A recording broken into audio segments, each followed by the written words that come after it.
Hello everyone, I am Dr. Yash Gangadiya, consultant gastroenterologist, apex gastro hospital, Ahmedabad. શું તમને ગળા નીચે ખાવાનું ઉતરવામાં તકલીફ પડે છે અથવા શું તમને ખાવાનું અટકે છે? શું તમને કોઈ વ્યસન છે જેમ કે બીડી, સિગરેટ, તમાકુ, ગુટખા?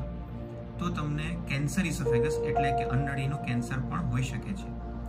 કેન્સર ઇસોફેગસના મુખ્ય લક્ષણો છે જેમ કે ખાવાનું ઉતરવામાં તકલીફ પડવી, ખાવાનું અટકવું, છાતીમાં બળતરા થવી, વારંવાર ઉલટીઓ થવી અથવા વજન ઘટવું. કેન્સર ઇસોફેગસ માટે મહત્વપૂર્ણ ટેસ્ટ છે એન્ડોસ્કોપી વિથ બાયોપ્સી, એટલે કે આપણે મોઢા દ્વારા દૂરબીન તપાસ કરી અંદર અન્નળીમાં જે ગાંઠ છે ત્યાંથી ટુકડો લઈ, પીસ લઈ એને લેબોરેટરીમાં મોકલવું. બીજા તપાસ છે જેમ કે સીટી સ્કેન અથવા બેરિયમ સ્વેલ.